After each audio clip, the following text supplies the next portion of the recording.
right. Good morning, good afternoon, good evening, everybody. My name is Kyle King. I'm the Managing Director of Capacity Build International, and welcome to our next webinar in our series of our 2021 webinar series on international models and emergency management in collaboration with Capacity Build International and the International Emergency Management Society, and sponsored by the Institute for Security Governance. And we will show about them here shortly. As usual, in our webinar series that we've done throughout this year, basically, we're just going to go through a few sort of administrative instructions when we get started for about 5 minutes. I'll then pass it over to Harold for some opening remarks from Teams, and then we will head over to our speakers today, and we will get started with our presentation about Thailand. Now, this is also done in cooperation with and with the support of course, with the Center on Integrated Rural Development for Asia and the Pacific, and very much appreciate have our distinguished guest speakers here today, which are Dr. Tavida and Dr. Vedrapat. So thank you very much for joining us today. And after these remarks, I'll certainly hand the floor over to you for your introductions and your presentation, which I am very much looking forward to. So we have a lot of people that have registered for this webinar today. So we have, I think, as I can see in the chat, attending or more and still registering. So thank you very much. I do want to give a special mention to our colleagues from the Philippines joining us today for this webinar. So just really quick about the webinar series that we've had so far. We are now on 12 of 25 events. We've had 936 that have attended the webinar series and representing 64 nations. So if you want to just let us know really quick, where are you joining us from? And where are you currently joining us? And let us know in the chat section. Now, the Q&A feature. We often get a lot of questions about the speakers and the presentations and the models that they're using with their different national models. Please use the Q&A feature for that, because that allows us to be able to pull a report at the end of this webinar series itself. It captures all the questions itself independently instead of having to try and get those through the chat feature and pull out the questions. So use the Q&A feature, and we're also tracking those, and we'll be able to answer those questions live once we get to the end of the presentation. And what else? We will actually use some of those questions and we'll upload. If we don't have a chance to get to all of your questions today because we may run out of time, we will also post those questions in our LinkedIn event group. And if you're not there, then basically, come over and join us, because in that LinkedIn event group, we essentially have about 300 emergency managers and from the community that are available to be able to join in that community, answer questions, and request certain things within the group itself from the webinar series, some things that you might like to see. And I'll just leave that in the chat here so that you can go ahead and join that if you're not part of that event already. That also allows us to be able to post the recordings of the webinars, post slides, PDFs, and other things like that inside the event group, so you'll be able to track that throughout the rest of the series. And it's very beneficial in that way. And it also allows us to stay in touch and in tune with you and what's going on. So now also, if you haven't done that, go ahead and join the LinkedIn event and follow CBI Teams and media, and also head over to our future webinar series, where we're going to have additionally, and besides Thailand, which we're covering today, we're also going to cover Kosovo. Pacific Disaster Center is next also as one of our speakers that are coming up, as well as Italy, South Africa, Germany. And we're really developing this very nicely in this future of EM series coming up towards the end of the year. As we close out our 2021 session, we're going to be talking a lot about the future of emergency management with the University of Manchester, as well as looking at other topics such as the use of technology within emergency management and a number of other topics. So just stay tuned for that. That's coming up towards the end of the year as we close out our session. So what I wanted to highlight really quick, and Harold, I think you probably wanted to touch on this, but I'll go ahead and just mention it because I wanted to highlight some professional development opportunities. But I want to remind everybody about the Teams International Certification, the TQC, and Harold is obviously the expert on that, but I just wanted to do a quick refresher.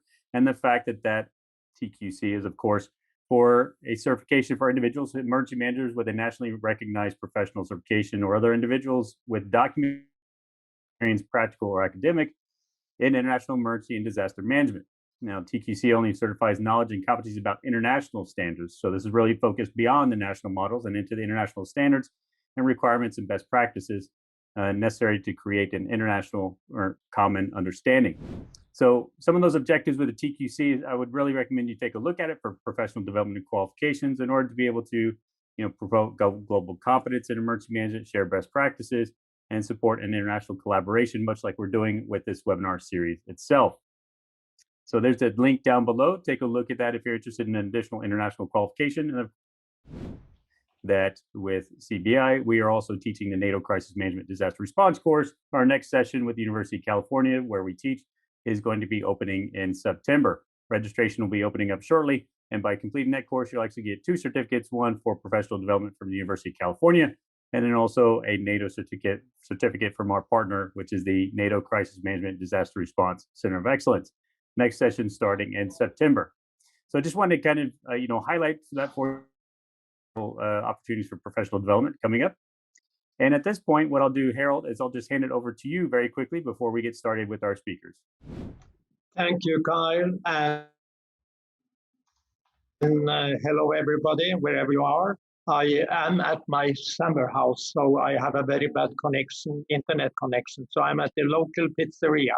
So sometimes this doesn't work very well, but I do hope you hear me. I wouldn't miss this for anything to listen to Thailand as well.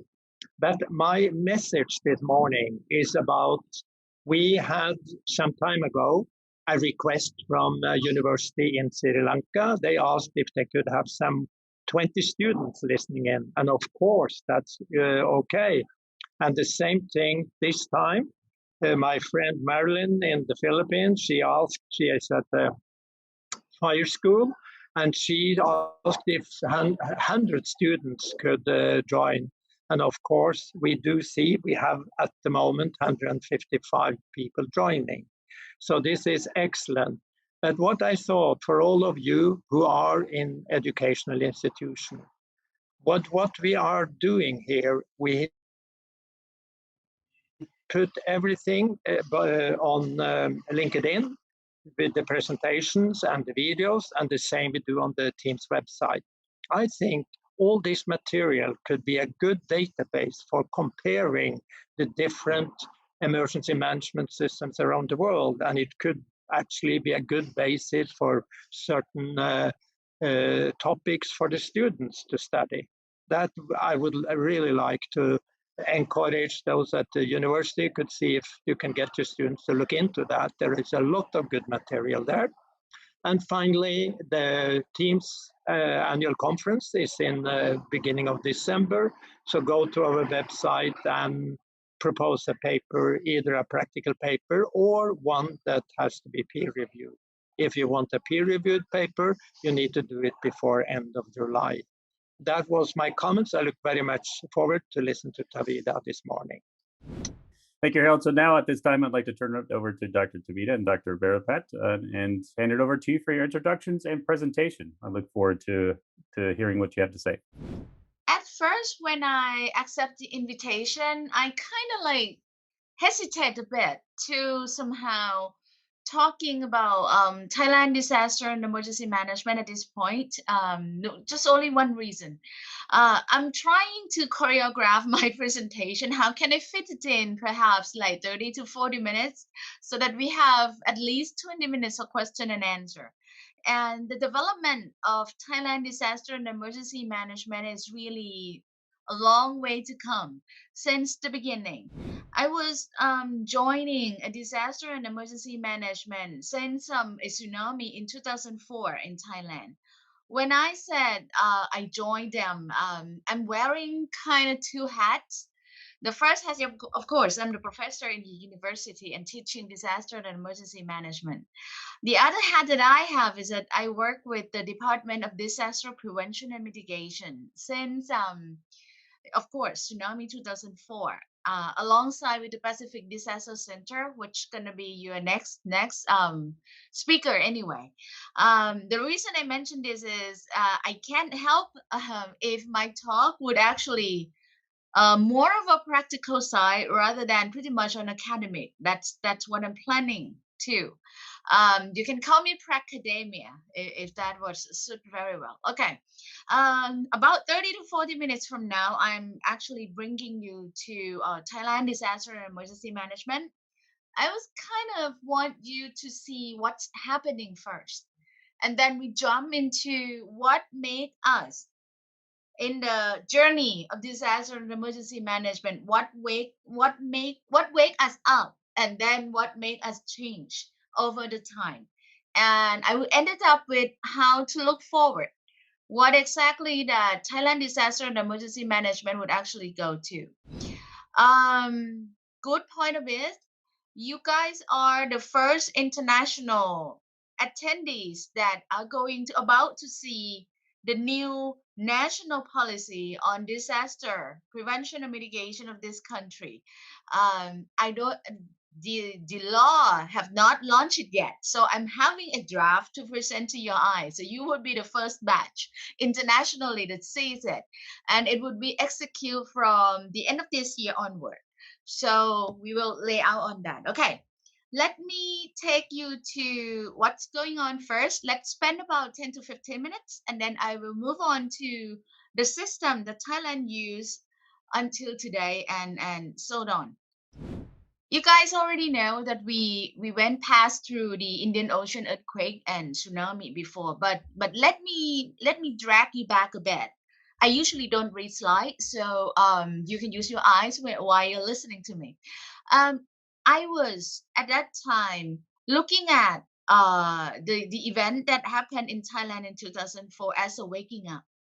If you ask me, I certainly am very confident to say that the history of disaster management in Thailand, a real history, started after Indian Ocean tsunami in 2004, which means that the work that have done before in Thailand, before a 2004 Indian Ocean tsunami, I would have said that it's all science.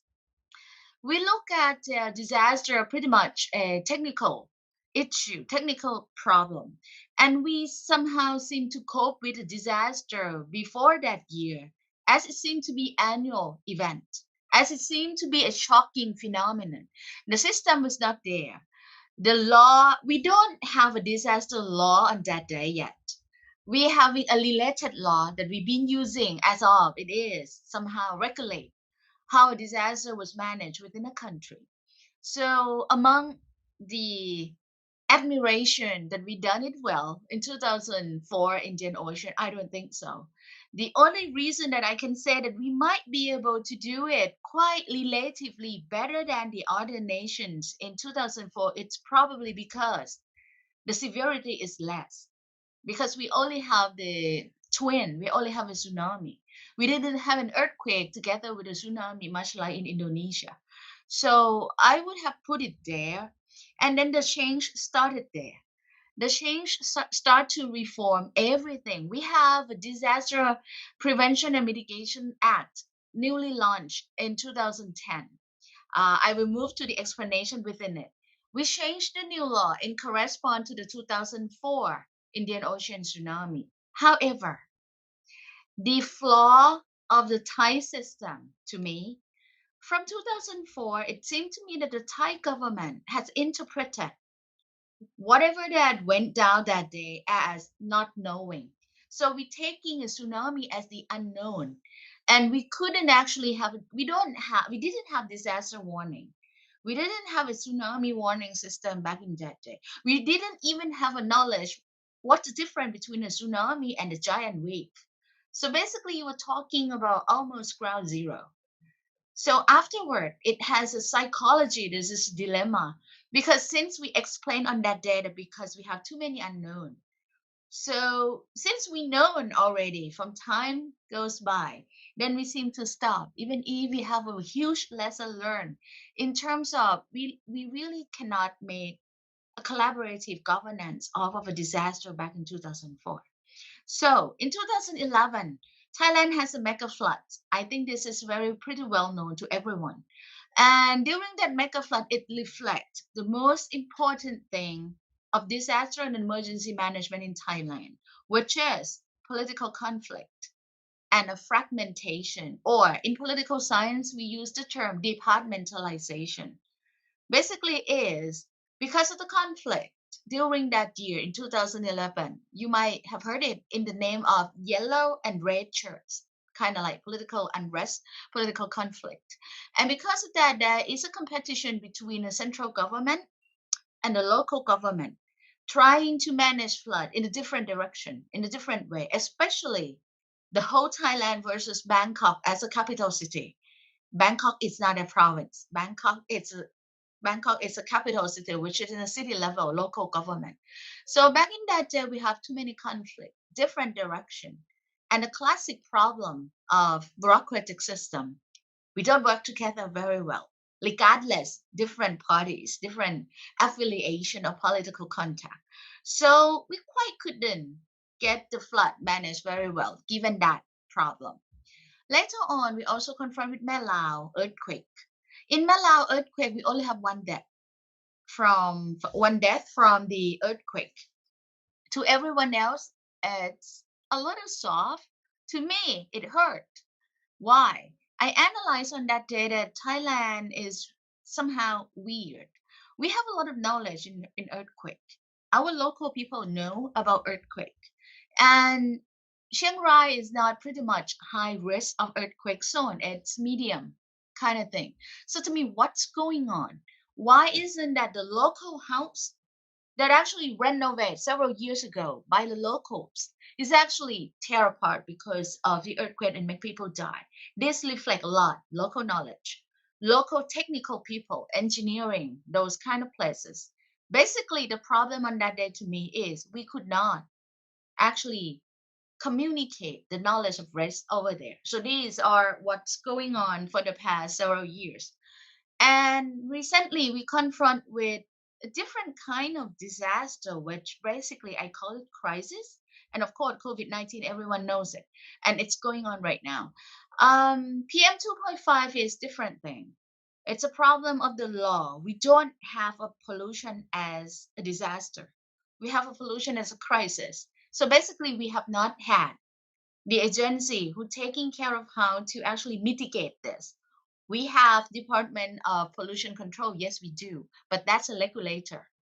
But we have not had a person, let's say the governor, the mayor, if they want to stand up one day and say, what should I do today? People cannot get out of the house. That's still questionable. Have they had an authority and power to manage it? That's still a question. So in COVID-19, I think you have heard about Thailand a lot. For the first wave of COVID last year, during the same time last year, Thailand is already launching exit strategy. We kind of like admired ourselves of making a zero contracted cases for several months, but then we didn't learn well. As you know, right now we have a problem of too high of centralization in the system of disaster management. And that's actually lead us to inefficiency and ineffectiveness in terms of coping with second wave. And then right now we are in the third wave. And for the past several days, our medical system is almost actually cannot withstand anymore. We are looking at 200 to 300,000 number. And yep, we are in the bad shape. Even me, I have to work from home for 3 months already, almost total lockdown.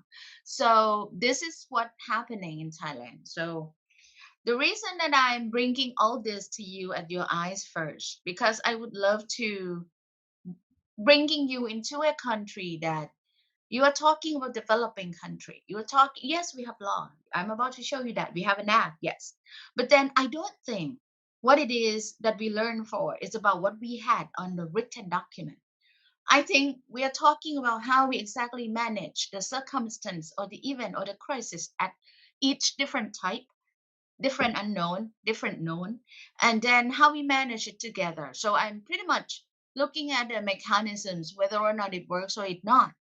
This is a picture of how this recent disaster has been made. We have a problem because, as you can see, your left hand side here on the green circle, this is pretty much a medical team management. This is public health and medical. This one is the other management. In Thailand, when I give my analysis, I always say this time you're talking about a disaster management, which is a system of management to be able to manage medically. So you have two management systems underlying this, which is not very good in terms of parallel and coordinating. and we just have a fire, you might have heard, and we kind of like having a problem. This is an easy part of our system. We confront with fire all the time. This time it's about data system within a factory that have chemical compound and that create a different kind of explosion and fire.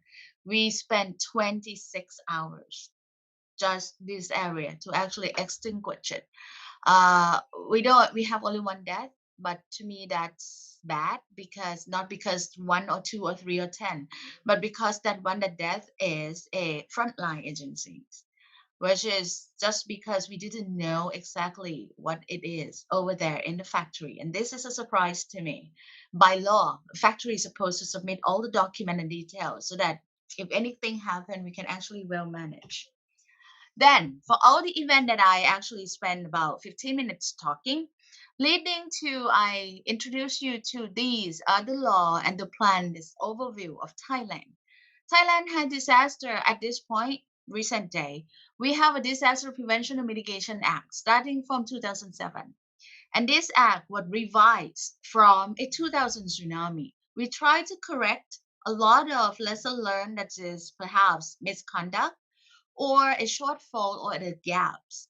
So you can see that in the overview of it, this Disaster and Emergency Act, let me call it Disaster Act so that it's a little shorter. And this act, actually under the act, we have a National Disaster Prevention and Mitigation Plan. At this point, at this moment, since the new plan perhaps be at the end of this year, so we're still using the national plan of 2015. And as you can see, since this is 2015, this plan is actually foresight, what Sendai framework, and the end of Hyogo framework, and then the starting point of Sendai framework. So this National Disaster and Prevention and Mitigation Plan has emphasizing on disaster risk reduction to correspond with the Sendai framework. However, with this plan, if you look at the left hand, your right hand side first, I'm sorry, your right hand side, you will see that we also have a lot of national plan in the same level as a National Disaster Prevention and Mitigation Plan. Look at the bright side. Since we already have an arrow here, so it means that it's all linked. It's all linked. This national strategy plan, we have 20-year national plan. We have a master plan, which is taking care of climate change and disaster.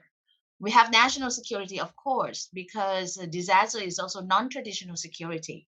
We have Thailand 4.0 vision. We have economic plan, social development. We have national preparedness strategy, and we have the adaptation plan.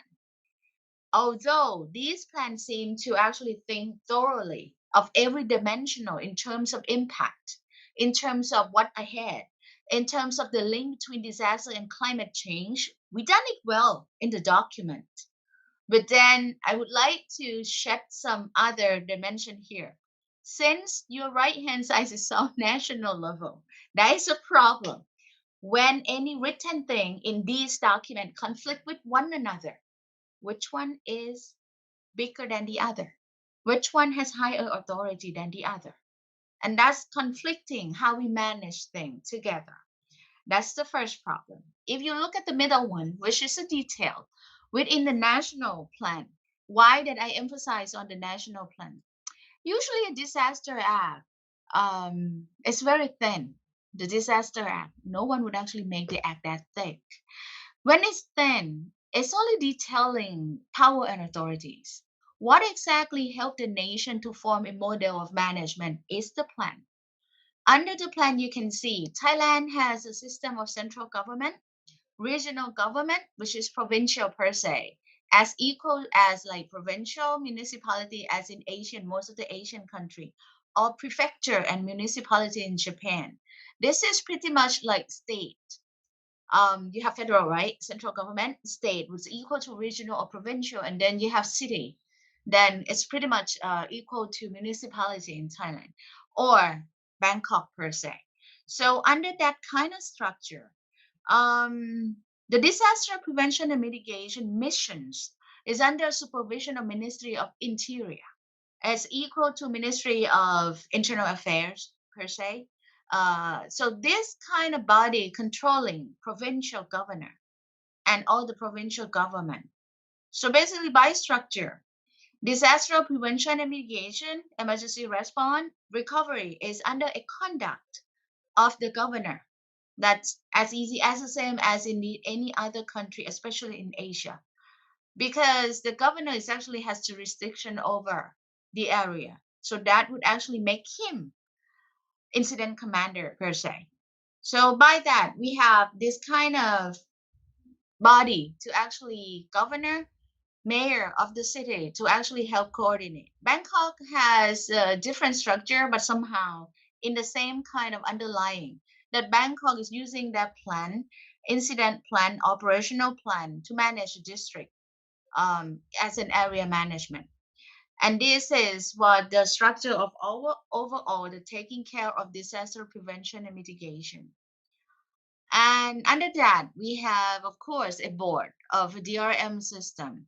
This national board, it actually cover a full spectrum of disaster risk management and overlook of everything. So if you ask me, it's pretty much, I can see from the chat box that we have a lot of Filipinos and Philippine students. This as equal to your council. But when you manage this kind of thing, so full authority over here, and to be a board that's supervising all the activities, all the evaluations, and all the plan, all the law that the country has to manage it through the Disaster Act and the plan. The central agency, and this is a little tricky. The central agency that taking care of disaster prevention and mitigation of Thailand is the Department of Disaster Prevention and Mitigation. From the US, my department is perhaps equal to your subdivision or bureau. The department is under Ministry of Interior. This department at the department level has to coordinate with a lot of departments to work on disaster prevention and mitigation, emergency response, recovery, and international cooperation. However, however, the body of the Department of Disaster Prevention and Mitigation only stop at the provincial level.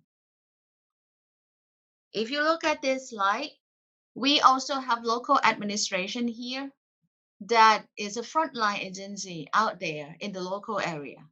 But then the department that is a central department that link all the prevention and mitigation, emergency response and recovery in the country only have their people at the provincial level.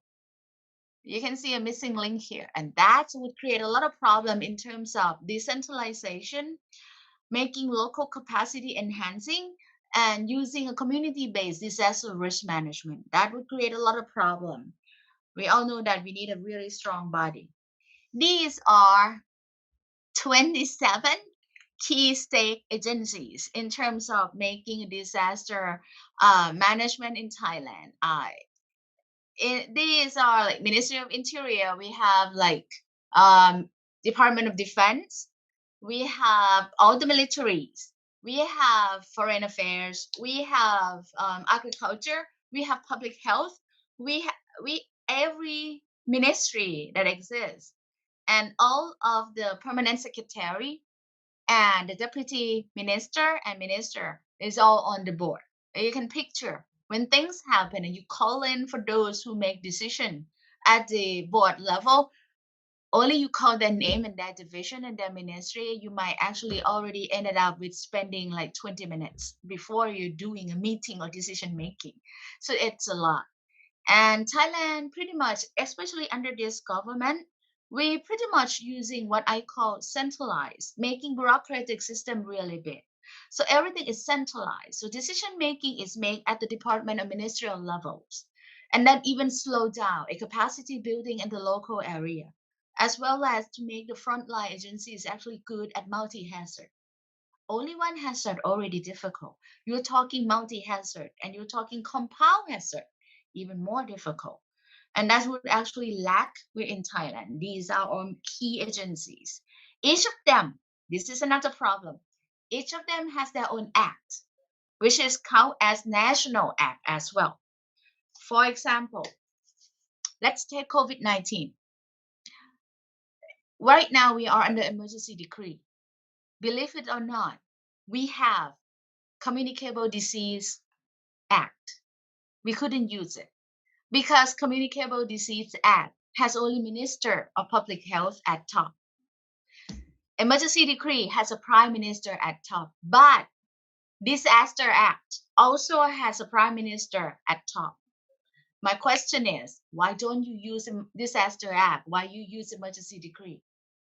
This also indicates how you want it to be under control with a little bit of centralized system. Otherwise, you use the Disaster Act that localize, decentralize the capacity to those in the area.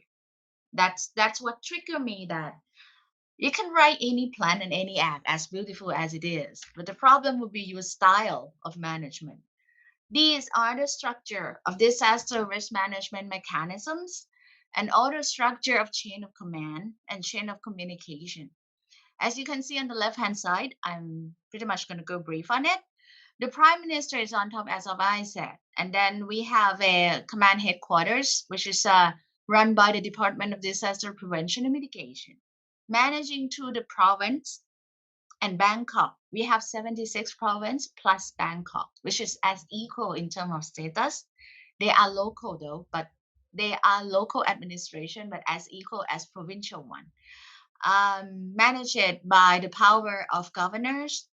And then at the area that disaster might happen or emergency happen, it would start to be managed and commanded by a mayor or a sheriff of the city and those local area on your left hand side.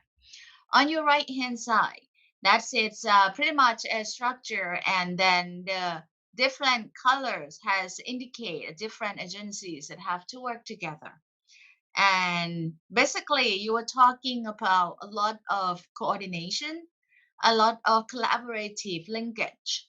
But as I said, as long as a different color has a different act, allow them, authorize them to work on their own, then if you're professional enough, you collaborate. If you are not, fragmented, siloism.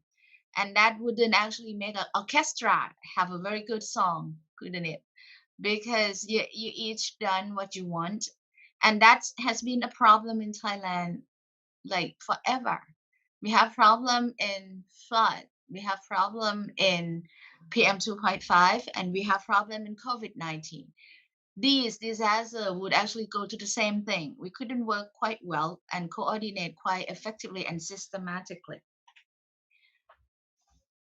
From all of it, Thailand has managed under a four key point on your left hand side since 2015. And that would end when we're getting into a 2021 revision, which about to get out. I suppose it might be August that we are going to launch a new one. So let's start with what we are under first. For the past 6 years, 6 years, and actually even before 2015, we're using this kind of strategy, and the focus is to make Thailand going.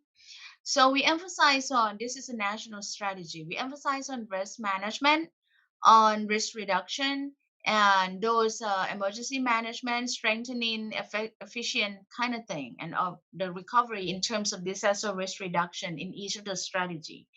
And we kind of like, we done it very well. If you ask me what exactly in this four on your left hand side that Thailand done well, I would have said emergency management.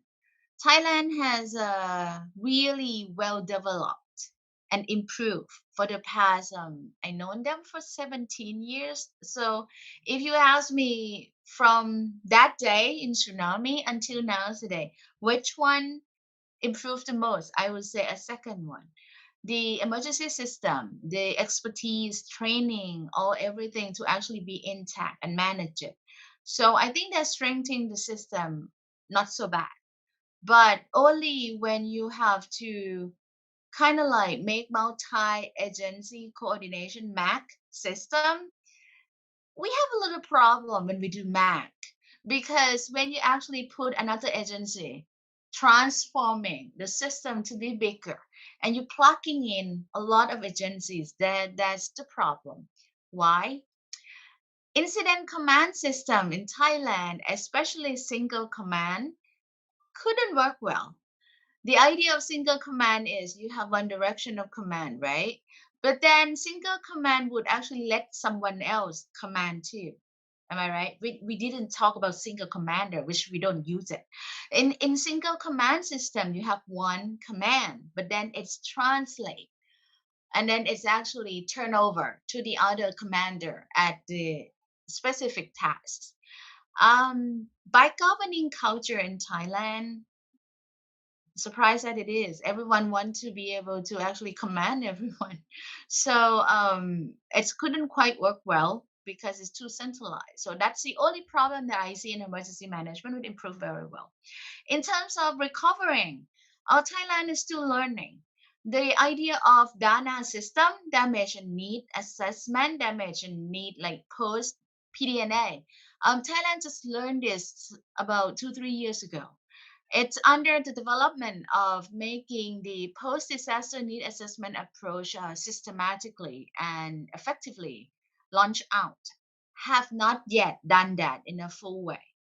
And to enhance the concept of build back better, the idea is there, but not quite move it at the moment because a lot of build back better tie with regulations, laws, and acts. As pretty much in developing country, a lot of laws, a lot of legislature is actually written to try to make people not doing things wrong. By making that kind of too many laws in that way, then disaster or crisis usually fall into the area that the law doesn't say no and the law doesn't say yes. And because of that, a lot of build back better fall into that way. Why are you building it back better? Why didn't you build it back the same way it used to be? Is there any corruption going there? Why are you doing this? These kind of questions is actually make people hesitate to build back better. This is my personal story back in 2005 when I was trying to make a tsunami warning tower.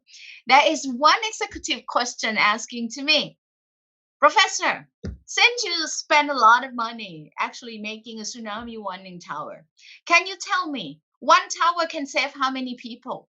I was stunning by that kind of question. I can't answer that because a warning tower is not to help people. The warning tower is to tell people to help themselves. So you cannot ask me how many people the tower can help. We are not going to actually let people climbing in tower and then just stay there. So basically, this kind of cost benefit question is actually an abstract build back better. In terms of international coordination, I think we done need a lot of knowledge transfer, technical transfer pretty well. We learned a lot for the past 15 years and 6 years back since 2015. However, your left hand side is what we use to cope with all the story I told you before. From now on onward, Thailand is going to, in the next couple days or weeks, Thailand is launching this 5 strategy instead. This 5 strategy resemble what is actually on your left hand side, the first 4. If you take a look at it, it's trying to do that. However, the thing that actually increase more, if you really take a look, and it's actually reflect on what is missing. If you really see that we actually add the 5th one, information management system and application of disaster innovations. Thailand has a lot of problem in terms of making big data and using analytical data to coordinate a lot of disaster management. And I'm not talking about Doppler radar data of information. I didn't talk only about a buoy's information. I didn't only talk about precipitation, inundation, or a seismometer that producing seismic data. No, I didn't mean only that. I mean that we have to overlay those multi-hazard technical scientific data over on the map. And then you have another factors in risk formula overlaying it. What? Exposure, vulnerability in terms of social, vulnerability in terms of connection, vulnerability in terms of physical, vulnerability in terms of diversity. We have not had that yet.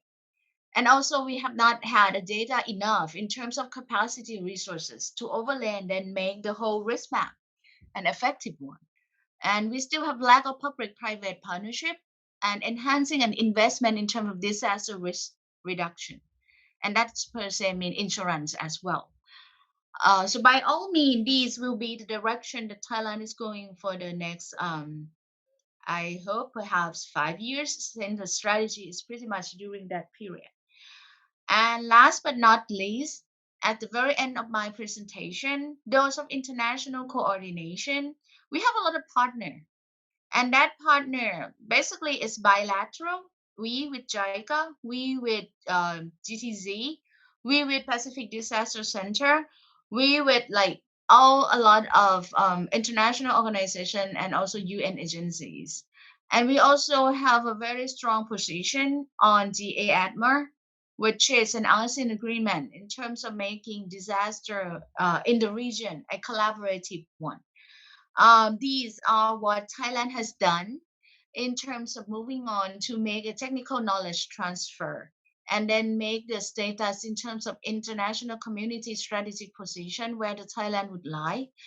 And the area that we joined and we jumped in is actually risk assessment, warning and monitoring and preparedness, which is pretty much done. We are actually providing a computer system as well to work with the ASEAN member country. And we have invested a lot in terms of ERAT team, that emergency rapid assessment team into ASEAN body. And we still have a lot of challenge because, as I said, as a intersection between national system, provincial system, and local system in Thailand. When you add international system on top, it's a lot complicated. And even if we would love to make a local a heart, an idea, a core of disaster prevention and mitigation, there's still a lot of work to get done. Disaster management, we are together today. We are the people who fond of, who love disaster. We know how important that is. But then if you look at the shoulder of any government for developing country, you still confront with what? Poverty, education, economic depression. So even if we understand a disaster risk is actually a bottom line of making a security for human security, but then to win an agenda, to win a table, to make this effort to bring local on top, to enhance them, to make a data system that we can use the whole country as one direction united, to make everything risk reduction. You're going to build bridge, then you think of risk reduction. You're going to build building, you think of risk reduction. It's still hard, it's still difficult. So to plug in international system with the national to local system, it's still doubt to me. And this is the chair that Thailand has in terms of trying to keep up on board. It's kind of like two different worlds. We have a world of technology, academia, central government, national level that done push a lot in terms of technology, innovation, analytical piece. But then you have the local. Some of the area knows nothing about disaster and crisis. We still have that kind of gap with the utilization of these fancy thing couldn't actually blend in mainstream and make it a little mingling with the local kind of like norms of life. I still can see that as a shortfall. And this is my ending slide. We are the second hub of ASEAN. So Thailand also implement DELSA, which is a logistic and emergency stockpile for the region. So in terms of running international coordination, the fourth strategy for the next years to come, that would be a focus that we actually moving toward to. Okay, I'm ending my presentation and thank you for listening. I'm trying to limit myself to 40 minutes. I hope I done that. So. All right, thank you very much. That was fantastic. Thank you, very informative. We do have a few questions So if I could ask you just a few questions. The first one that came up was, does Thailand have a strategy for encouraging or requiring construction to be earthquake resilient? Yes, of course. Wow, I would love to bring in another research that I has. I just finished a 5 years research, and we already have that. We already have formula. We already have a building code on the table, trying to implement that as one of the regulations to make the earthquake resistant building. And since 2007, all the construction act has also enforced and then make the construction have to calculate a parameter of the shake of the ground into the building as well. However, we still have a lot of buildings that is, I call it aging structure, in two meanings. First, you have aging structure that actually really age because it's built before the law, the act that actually control this. So by that, we still have to launch a lot of incentive. We still trying to design an incentive for the owner of the building or house, because some area in Thailand, the risk structure, it's not a building. A risking structure is perhaps 2 floors of household. That would actually really risky. And since we have a lot of we still have a middle class and people below poverty line, to be able to encourage them to actually do retrofit in terms of the structure is still difficult. And the other way around is public building or public structure, which is really aging. We still have not had a full inspection of every structure. So lucky us, and unlucky though, by the way. Earthquake is not very frequent. We are not in a very high risk zone. I can call it middle. Relatively, we still have a lot of impact from Myanmar, a lot of impact from Indonesia. But one way to look at it, it's it, it hurt us not yet very much. So the slowing down of inventing and designing an incentive, fine, we have not in that urge yet. But then the dilemma is, since because of it's not severe, it's really difficult to put it on the table, this incentive. And it is difficult to encourage them. This is what the research of mine has done. In my research, we recommend that we have a resort in Chiang Rai, up north, near Myanmar. We has right now on the table that if Chiang Rai can have their own law, their own act, in terms of launching that, if any homeowner retrofit their house in the risk area, the list of construction equipments and those materials, if it is purchased and done by the list of the Department of Civil Engineering and Urban Planning, then you can use that price to reduce an income tax, annual income tax. If we can use that kind of incentive, or even if we can, not during this era, is really unfortunate. We have what we call a tourism tax, which is only 3%. If 1% of those 3% can actually going into an insurance fund or disaster fund, that would actually help people in the area to to make themselves invest in disaster risk, not only using a law to make the construction stronger. So that, I'm sorry, my answer is a little longer. I want to capture all. Sorry. No, that's great. Thank you. Next question I have, and again, if I break up, just let me know and I'll repeat the question. How does the National Emergency Management System in Thailand coordinate with the ADPC, the Asian Disaster Preparedness Center? Oh, I can answer this like 2 hours. No. um, let me tell a story a little longer.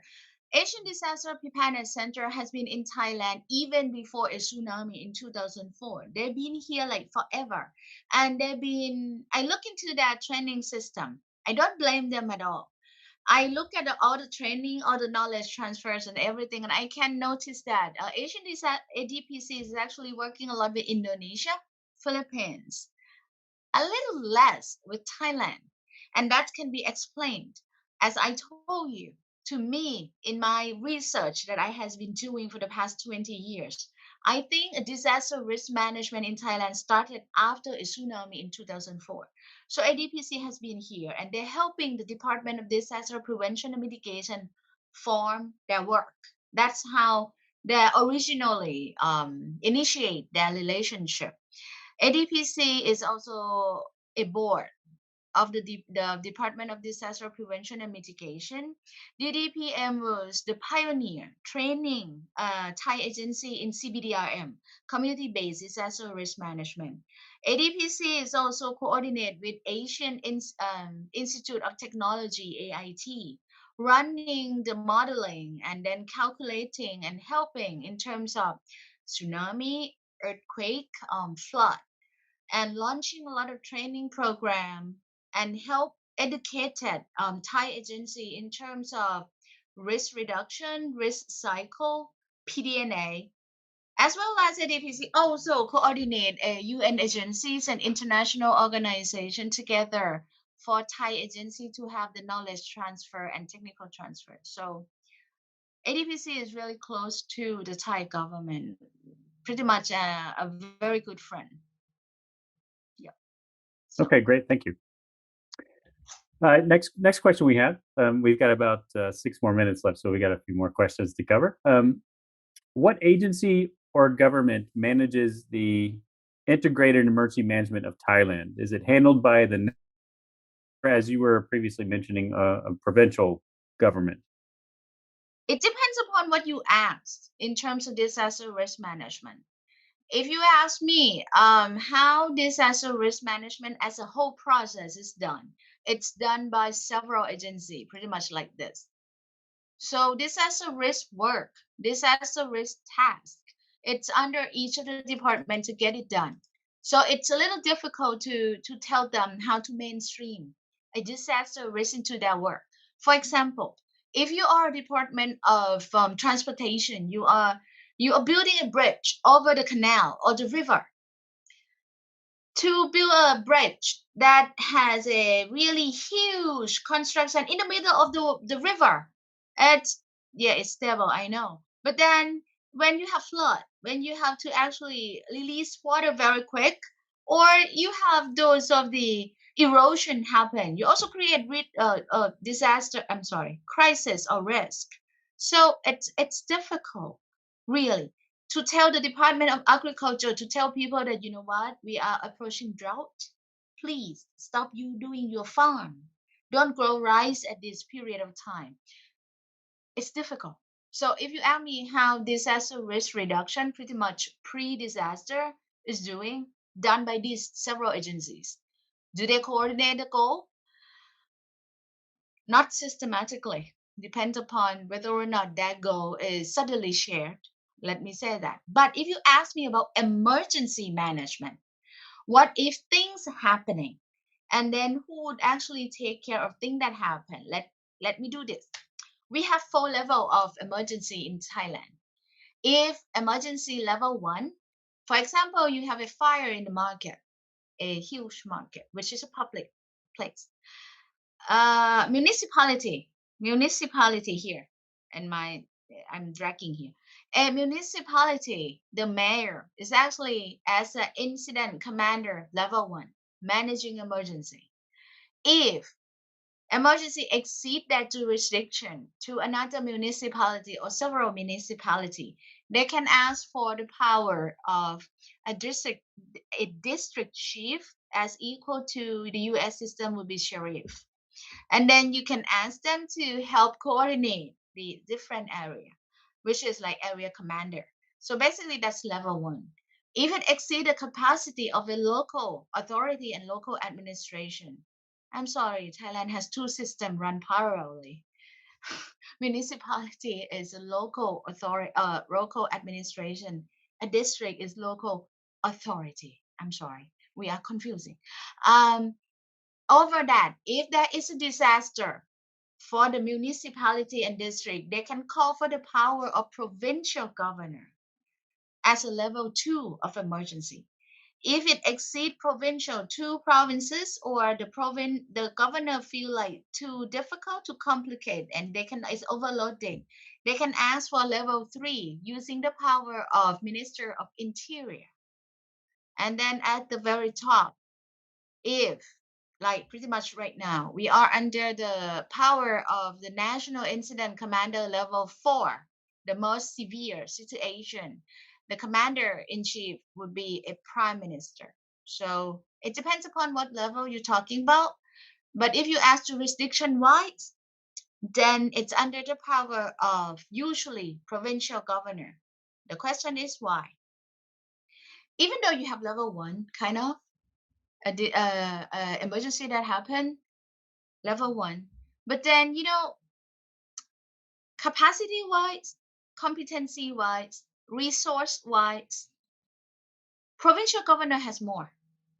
So usually local authorities, local administration seem to be able to resist only for a very small scale of emergency.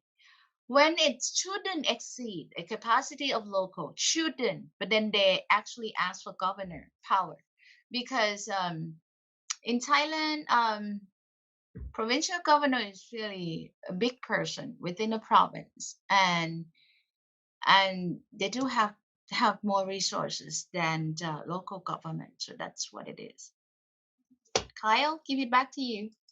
Very, very interesting. I want to ask one more question because we're just about out of time, but because we got some from guests from the Fire Service Training Institute here.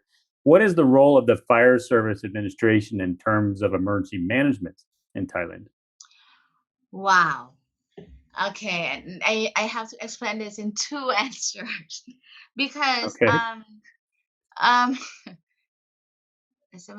15 years ago, actually. Now why I'm going back that far? Fire department it's a police department. It's under a police bureau. Only not for Bangkok though. A fire department, since it is under a kind of police bureau, they actually work in other province. As of when you have a fire, yes, you call for them. So usually firefighter in Thailand is only particularly work on fire issue rather than several issue pretty much like in the US you use firemen for some other emergency as well. For Bangkok, fire department is under Bangkok governor. It's a civilian. The other province is not, and that's to the structure. So you can see that Bangkok governor has more power over the conduct and authorization of this fire department. The other would be a coordination between provincial governor with the fire department within.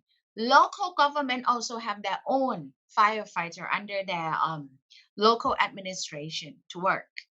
If you ask me how they act when emergency happen, when there is let's say a fire or the triggering of a fire, then usually there is a technology that they call for news. So they've been linked with of course high frequency radio. They link with ham. They link with the network that they can call for them.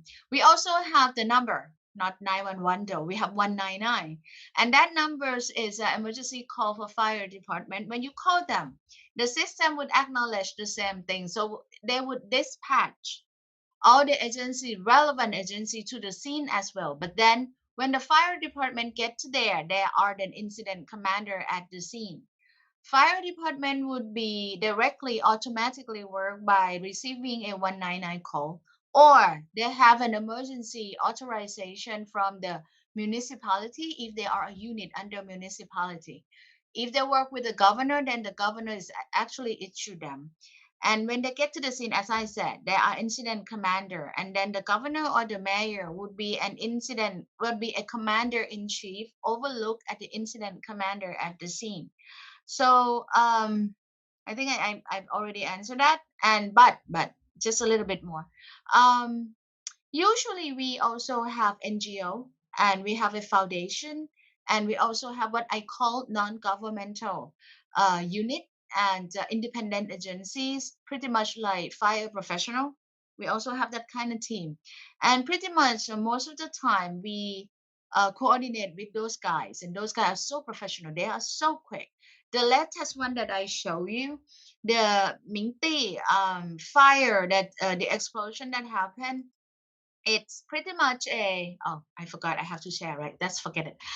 The fire that caused by an explosion is a styrene and a chemical compound that actually create an explosion. It actually cannot be extinguished by water. They need a special kind of foam, chemical compound, and we have to get a lot of that chemical, that foam, to get in from these independent agencies, as well as we call in the firefighter of municipality nearby Bangkok. So basically, one local entity usually cannot handle, the firefighter cannot handle a pretty much a large scale of fire by their own jurisdiction, usually not. Okay, great. Thank you very much for that. We do have a number of questions left. What we'll do is we'll send those to you if that's okay, and we'll provide those answers inside of our LinkedIn group so that everybody can get a chance to get their questions answered. I know that there's quite a few questions. This happens in almost every webinar that we're going through because a lot of people are interested in sharing experiences and hearing from others about emergency management, disaster risk reduction, and other topics. But unfortunately, we like to try and keep this. We could do this all day, actually, but we try to keep it to a certain amount of time that is digestible. So thank you very much for the presentation. I do really do You're appreciate it. welcome. And it's very, very interesting. We might have to have you come back and continue that discussion as well and at a later date. But Oh, it's my pleasure. You can call me anytime. thank you very much for that. So just to kind of close out the session, so in case you're interested about our sponsor, this is the Institute for Security Governance, working under the Defense Security Cooperation Agency, and they do focus on emergency management and resilience. In case, if you have any questions about what ISG does as part of the function of the U.S. government, you can certainly contact Mr. Scott Moreland, who is the Emergency Management and Resilience Functional Lead, as well as Ashley Woodson over at Naval Postgraduate School. And I just want to thank everybody. And Harold, I'll turn it over to you for any closing remarks. Thank you, Kai. This was quite interesting. And what I like most with this is actually that we have so many students on board. So all of you who are responsible for students or are at universities, invite your students. There's a lot to learn. And as I said, this is going to be a great database to use for research. Thank you very much, Tavida and Shadchak. This was very interesting about Thailand. And have a good afternoon. Okay, thanks everybody. Have a great afternoon, evening, whatever time it is for you. And we'll see you in the next webinar.